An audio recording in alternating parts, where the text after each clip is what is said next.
আগের সময় যখন আমার সভাপতি আমার এখানে আছে প্রধান অতিথি, ওনারা যখন বিয়ে করতে চেয়েছিলেন, দাদা গিয়েছিল, নানা গিয়েছিল, এমনকি এই জাতীয় মুরব্বীরা গিয়েছিল মেয়ে দেখার জন্য।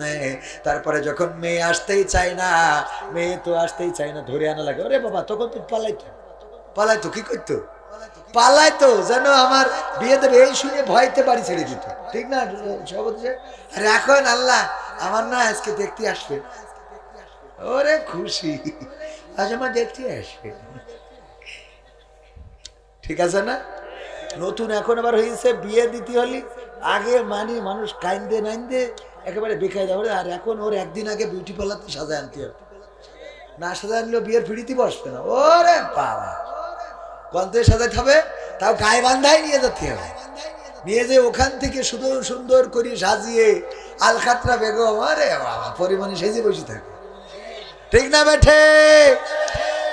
আর এই গায়ে বান্ধাই সাজাই দিলে বিয়ে করার পরে এক আল্লাহর ওলি যে বিউটি পার্লার থেকে সাজাইছে, ওই বিউটি পার্লারে একটা iPhone 16 pro max, 16 pro max iPhone কভারে করে সুন্দর করে, 16 প্রো ম্যাক্সের কভার আছে না, প্রতিটা মোবাইলের কভার আছে, কভারের মধ্যে করে নিয়ে গিয়েছে যে গতকালকে কি এই আবেদার কিচেন থেকে সাজানো হয়েছিল? কয় হ্যাঁ, তাইলে এই না তোমার জন্য আমার এই যে 16 প্রো ম্যাক্স।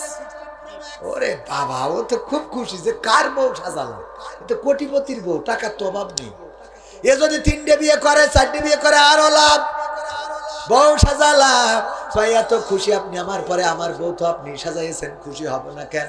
এত সুন্দর করে সাজাইছেন যে আমি খুশি হয়ে এই যে 16 প্রো ম্যাক্স আপনার হাতে তুলে দিলাম, দিয়ে চলে এসেছে। উনি মোড়ক উন্মোচন করেছে, খুলে দেখে ওর মধ্যে কি আর আইফোন 16 প্রো ম্যাক্স, খুলে দেখে নোকিয়া 1100 মডেলের গাডার মারা, নোকিয়া 1100 মডেলের। কারণ কি, ওর সাথে গাডার মেরিছে আর কাগজে লিখে রেখেছে যে এখন কেমন লাগে। এখন আইফোন 16 প্রো ম্যাক্স এর মধ্যে যদি নোকিয়া 1100 গাডার মারা ওই থাকে, এখন কেমন লাগে, তার মানে হলো তুই যে কালকে যেটা সাজাই দিলি ওইটা তো আমি আইফোন মনে করিলাম, এক গোসলের মধ্যে এখন গাডার মেরি চালাতে হচ্ছে। কথা কি বোঝা গেছে? এই জন্য তুই বোঝ এখন কেমন লাগে, তুই তো সাজাই গুছাইয়ে যা দিলি, তা দেখে তো মনে করলাম ওরে আল্লাহ, এ তো পরিমণি না পরিমণি ছোট বোন। আর বাড়ি যেয়ে খুলে দেখি 1100 নোকিয়া 1100 মডেলের গাডার মারা।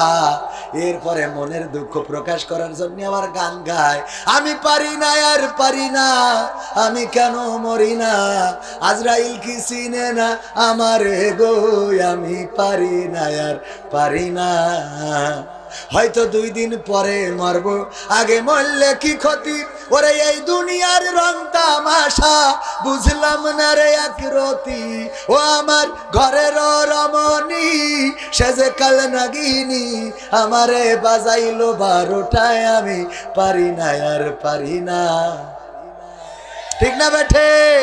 তবে ছেলে মানুষ বলে এই গান গেয়েছে, আর মেয়ে মানুষ হইলে গাইতো অন্যভাবে। দেখেন ছেলে মানুষ কত ভদ্র, কত ভালো। আর আমার শোনা ছেলেগুলো এখানে, আমার যুবকেরা, কলেজার টুকরারা, এরা তো আগে মসজিদে যেত, নামাজ পড়তো, টাকনুর উপরে কাপড় পরতো, মক্তবে যে কোরআন পড়িয়েছে, আর এগেন নষ্ট করেছে ওরা যে লাইলাতুল ফেব্রুয়ারিতে তুই 3 পিস না দিলি আমি মকসেদ মেম্বারের ছেলের সাথে দৌড় দৌড়। এইবারও লাইন করতে পারে না বলে কলার খান্দি চুরি করে, ঠিক না বেটে? কলার খান্দি চুরি করে ওই যে লাইলাতুল ফেব্রুয়ারিতে ওর যাই হোক করে গার্লফ্রেন্ডের দিতে হবে 3 পিস, অথবা গিফট চেয়েছে, না দিলে তো সম্পর্ক থাকবে না, ভালোবাসা থাকবে না। এই জন্য ভাইরা আমার, এই কলার খান্দি চুরি করে যে মেয়ে মানুষের মন রক্ষা করতে যায়, ঠিক না বেটে? এই রক্ষা করা শুরু করলো। তারপরে আজকে নিয়ে চলো আমার বাম্বু ক্যাফে।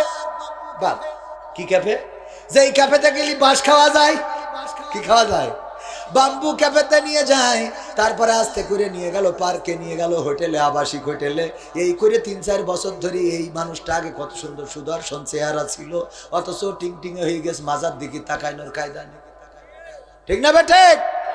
এরপরে যে আবার ও যখন বিয়ে করার সময় দেখা যায় বলে যে তোর আমি বিয়ে করতাম না, তোর মতো বেহায়া বেলেহাজ বিয়ে করবো না, আর একটা বিয়ে করে। এবার ওই মেয়ে যায় কাউন্সিলে, চলে যায় থানায়, যে কেস করতে হবে কি আমার নামে, ও যে ওই ছেলের নামে ধর্ষণ মামলা করে, যে আমার বিয়ের প্রলোভনে 7 বছর ধরে ধর্ষণ করে, বলেন নাউজুবিল্লাহ।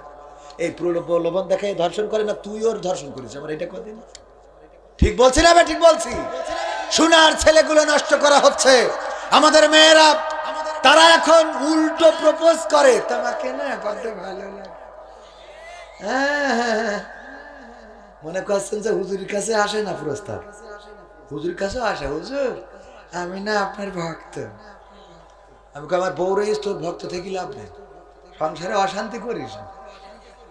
ঠিক আছে না বাজার? সাবধান থাকার দরকার আছে না নাই?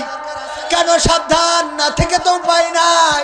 যদিও ইসলামে বিয়ে 4টে অনুমতি আছে, কিন্তু আমাদের দেশে তো বেকায়দা অবস্থা। সৌদি আরবে বিয়ে করতে গেলে, আমি তো সৌদি আরবে যাওয়ার পরে আমার বন্ধুরা বলল, দেখেন এই দেশে যদি কেউ বিয়ে করতে চায়, প্রথম বিয়ে যদি হয়, তাইলে মেয়ে জিজ্ঞাসা করে আপনার বিয়ের নিয়ত আছে কয়টা। ইন্নামাল আমালু বিন নিয়ত, নিয়তের পরেই তো কর্ম নির্ভর করে। নিয়ত আছে কয়টা? যদি বলে আমি তোমার এই বিয়ে করবার করব না, তাইলে ওই মেয়ে বলে তাইলে তোমারে আমি বিয়ে করব না। যদি বলে আমার টার্গেট আছে যে আমি কোটা পূরণ করবো সাইড দিয়ে, কই তাইলে ঠিক আছে তোমার বিয়ে করতে রাজি আছি। এরপর বিয়ের পরে ওই বউ আবার সাজিয়ে গুছিয়ে নিয়ে আর একটা মেয়ের সাথে বিয়ে দিয়ে নিয়ে আসে। সুবহানাল্লাহ বলবেন? একটু আসতে বললেন, বাড়িওয়ালারা শুনলি বললো ঝামেলা করে, বলছে সুবহান। বলেন এটা সুবহানাল্লাহর কাজ? আলহামদুলিল্লাহ। ও আমার ভাইয়েরা, কিন্তু আমার দেশের মাইন্ডটা কেমন?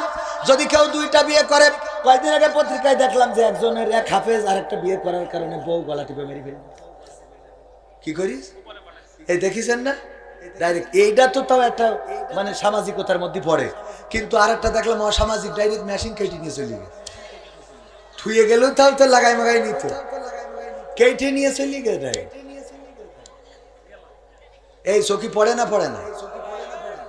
সাবধান থাকবেন, সাবধান, তা না হলে খেলা হবে না। ঠিক না বেঠে? সাবধান থাকার দরকার আছে না নাই? কথা বলতে বলতে কোথা থেকে কোথায় আসলাম। ওই যে আসিয়া আলাইহিস সালামের কথা বলছিলাম। ফেরাউন বলল, দেখো তুমি এসেছো বলে আকাশটা এত সুন্দর, তুমি এসেছো বলে বাতাসটা এত ঝিরঝির করে পাতাগুলো নাড়িয়ে দেয়, তুমি এসেছো বলে নদীর পানির ঢেউগুলো এত সুন্দর লাগে, তুমি এসেছো বলে বকগুলো উড়ে যায়, সুন্দর দেখা যায়। এমন সময় একটা ওই যে ভেসে চলে আসলো সুন্দর একটা সিন্ধুক, ওইটা উঠানো হলো। উঠানোর পরে খুলে দেখা গেল ওর মধ্যে একটা বাচ্চা শিশু। বলল, এই বাচ্চা শিশু হলো সেই শিশু যে আমার ক্ষমতার পতন ঘটাবে। ফেরাউন বলল, কি এই বাচ্চা সেই বাচ্চা যে আমার ক্ষমতার পতন ঘটাবে, এই জন্য কি করো, ওরে তাড়াতাড়ি হত্যা করো। আসিয়া কয়, কি কও না কও তুমি? এই একটা বাচ্চা শিশু, তুমি তো সব ছেলে শিশুদের হত্যা করতেছো। এই জন্যে এই বাচ্চার মা হয়তো চিন্তা করেছে বেঁচে থাকুক, তাই পাঠাই দিয়েছে। এইটা যে সেই শিশু তোমারে কইছে কি? বরং এরে যদি আমরা মানুষ করি আমাদের রাজদরবারে রেখে, তাইলে আমরা যেভাবে তারে মানুষ করব সে সেইভাবেই গড়ে উঠবে। আমরা ওকে যদি চাই ওবায়দুল কাদের বানাবো, ও তাই হবে। হ্যাঁ, ওর যেভাবে আমরাই করবো। ফেরাউনের মনটা একটু নরম হয়ে গেল, কারণ মেয়েরা মোটামুটি কিছু বললে ছেলেরা শোনে। শোনে না? শোনে না? বাসে উঠবেন, যাবেন কোথায়? বগুড়ায় কি রাজশাহী? বাসে উঠবেন, আমার মুরব্বী মানুষ চাচারা যদি ওঠে, ইয়ান পুলাপান যদি দাঁড়ায় মানে বসে থাকে সিটি, মুরব্বী যদি যে কয়, আরে আমার বাজা তো আর পেটে উঠছে না, একটু কি বসতে দিয়া যাবে?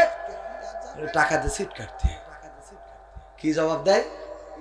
টাকা দিয়ে সিট নিতে হয়। ঠিক না বে ঠিক? ওই যদি হঠাৎ করি গাইবান্ধার পলাশ বাড়িতে একটা মেয়ে ওঠে, হ্যাঁ, গার্লস স্কুল কলেজের মেয়ে, ওরে বাবা, ওইটি দাঁড়িয়ে বলে, আপু সিট ডাউন প্লিজ। নাই ও শাহরুখ খান, হ্যাঁ, sister sit down please, how are you? I am fine, you very nice. আর বুড়ো মুরব্বী দাঁড়ায় থাকতে পারছে না, মাজার কাঠি খুলে যাচ্ছে। হ্যাঁ, ওর বসতে দেওয়ার লোক আছে বলে, নায়ক তো সব মেয়ে মানুষ কিছু করলেই মন করলে যায়। সাহায্য করার জন্য মেয়ে মানুষ যদি নসিবটা ভালো যে মেয়েরা ভিক্ষে করে না, সুন্দরী মেয়েরা ভিক্ষে করলেও টাকায় কেনারে কোটিপতি হতো। ও দেখা যায় চুরি করে নিয়ে ভিক্ষে দিচ্ছে যে কিছু সোয়াব হোক। ওগো আমার ভাইয়েরা, মাথায় রাখতে হবে, নীতি নৈতিকতা বজায় রাখার দরকার আছে না নাই? আসিয়া আলাইহিস সালাম যখন বুঝালো, ফেরাউন বুঝে নিল, ঠিক আছে মেনে নিলাম, তবে যদি সে কোনো অন্যায় করে ছাড়বো না, ছাড়বো না। হঠাৎ করে ফেরাউন একদিন মুসা আলাইহিস সালামকে কোলে নিয়ে আদর করতে গেছে, গুলি গুলি গুলি গুলি গুলি গুলি, বাচ্চাদের আদর করতে ইচ্ছে করে না? করে না? করে না? দেখবেন একজন সন্ত্রাসী মানুষ খুব করে, তারপরেও সে বাচ্চা পাইলে ঠিক না বেঠে? বাচ্চা দেখলে একটু আমার ভাইয়েরা, ফেরাউনের মনের মধ্যে মায়া আছে না নাই? ফেরাউন কোলে নিয়ে গুড়ি গুড়ি গুড়ি গুড়ি, যেই খুঁড়ি মুসা আলাইহিস সালাম দেশ এক তাবাক হয়েছে, এক থাপ্পড়ে ঘুরি পড়িস। ফেরাউন বলছে, বুঝতে পারিছি আমার শত্রু আমি পেয়ে গেছি, আর কোনো কথা শুনবো না আসিয়া, আর কোনো কথা শোনা হবে না। আমার পুলিশের ডাকো, আমার র্যাবের ডাকো, আমার ডিজিএফআই ডাকো, আমার এনএসআই ডাকো, আমার ওই বিজিবির ডাকো, তারপরে আমার ভারতের দাদা বাবুরা যে পুলিশগুলো দেশে সব ডাকো, কারণ আমি বুঝে ফেলেছি ও যে থাপ্পড় দেশে মাথা ঘুরে গেছে, এইটা হলো সেইটা। এইটা কথা কি বোঝা গেছে?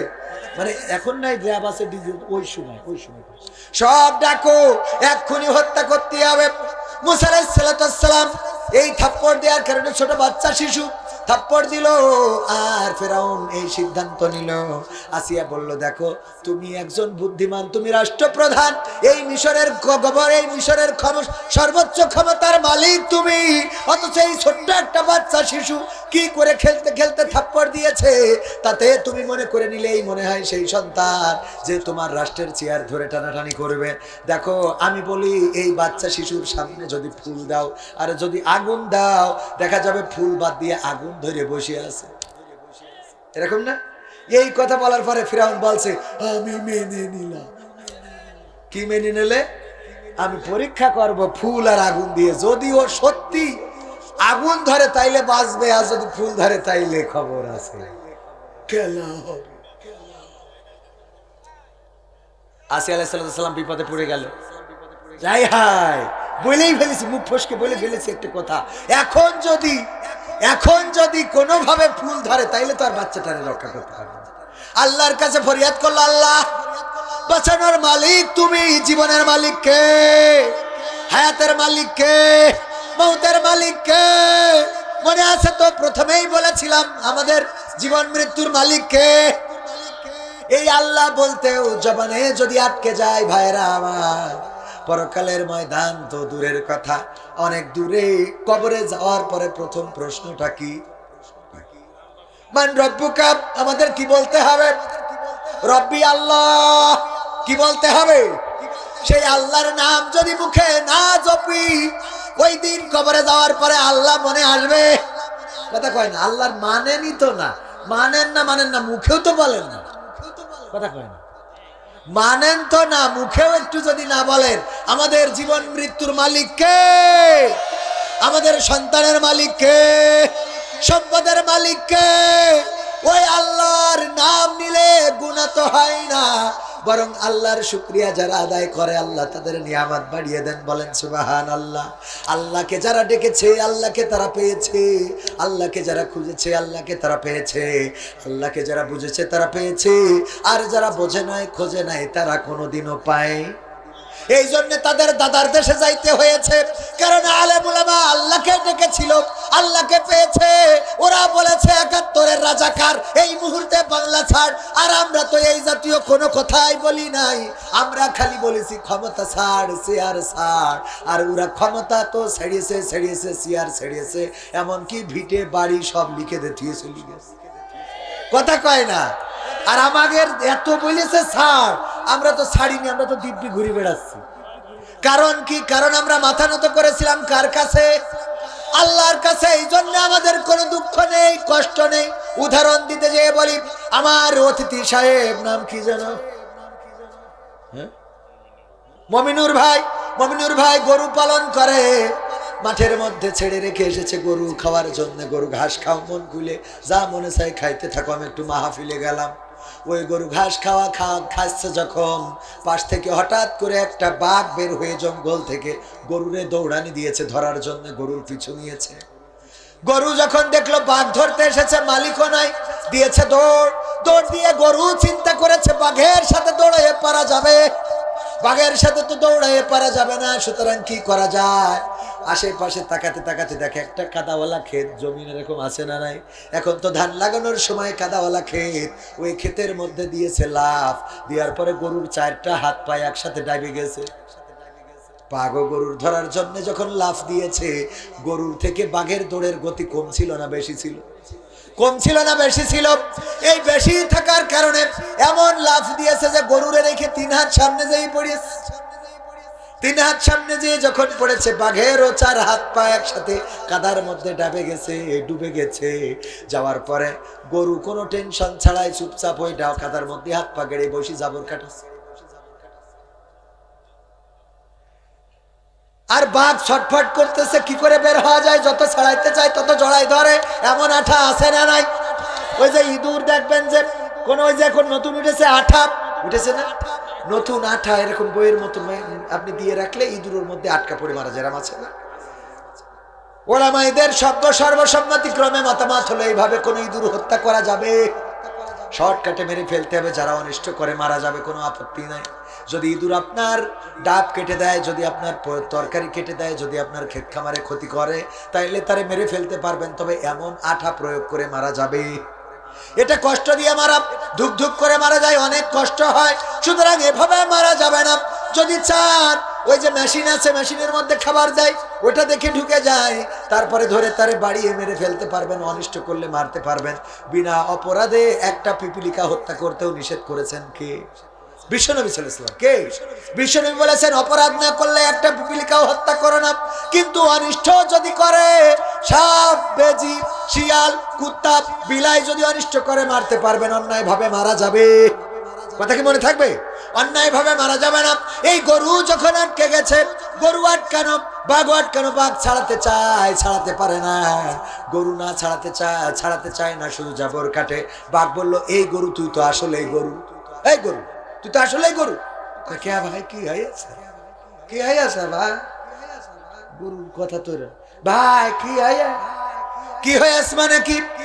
আরে গরু, তুই এমন একটা বুকামি করলি, আমি যদি তোরে ধরতাম খাইতাম এটা ঠিক, আমরা দুইজনের মধ্যে একজন বেঁচে থাকতাম, আমি বেঁচে থাকতাম, তুই মারা যাতিস। আবার তুই যদি দৌড়াই পালাই যাতিস, তাও তো অসুবিধা ছিল না, দুইজনই বেঁচে থাকতাম, তুইও বাঁচতিস আমিও বাঁচতাম। কিন্তু এমন কাদার মধ্যে লাফ দিয়েছিস যে এই কাদা থেকে বের হইতে চায় ততই আটকে যায়। এখন অসুবিধা হলো, তুইও মারা যাবি আমিও মারা যাব, এটাতে অসুবিধা কি? কি শয়তান, অসুবিধা কি? আমার কথা হলো, আচ্ছা অসুবিধা হয়ে কাজ নেই, এত কিছুর পরেও আমি যখন বের হওয়ার জন্য চেষ্টা করছি, তখন তুমি জাবর কাটাচ্ছাও কোন আন্দাজে? তোমার কি টেনশন নাই? জাবর কাটাচ্ছে, জাবর কাটানো বোঝেন? এটাতে কি বলে? জাবর কাটা। এই জাবর কাটা কেমনে জাবর কাটাও, তোমার কি কোনো চিন্তা নাই? গরু বলল, ভাই তোমারে তাইলে ঘটনাটা খুলে বলি। তুমি থাকো বনে, আমি থাকি গ্রামে গঞ্জে, শহরে নগরে, মানুষের বাড়িতে। তুমি যে বনে থাকো, ওই বনে তোমার কোনো মালিক নাই, তোমার কোনো অভিভাবক নাই, তোমার কোনো দায়িত্বশীল নাই। আর আমি যে গ্রামে থাকি, আমার একজন মালিক আছে, মুমিনুল ইসলাম। এই লোকটা মাহফিলে গেছে, ওয়াজ শোনার জন্য দায়িত্ব আছে। ওই লোকের গোলাম আমি তার নাঙল টেনে দিই, আমি তার গাড়ি টেনে দিই, আমি তার গোবর দিই, সেটা সার হয়, আমি তার দুধ দিই, এমনি ভাবে তার সহযোগিতা করি। আমার মালিক, আমি তার ইবাদতে রত থাকি। ওই মালিক যখন বাড়িতে এসে গোয়াল ঘরে আমার খুঁজে পাবে না, তখন লাইট মারতে মারতে মাঠে আসবে, আসার পরে যখন আমারে পাবে আর তোমারে পাবে, আমার মালিক আমারে ছাড়াই নিয়ে যাবে, আর তোমারে এইখানে দাফন করে কবর দিয়ে তারপরে বাড়ি যাবি। এইবার বলো বাঘ, আমি জাবর কাটাবো নাকি তুমি কাটাবা? কথা কি বোঝা গেছে?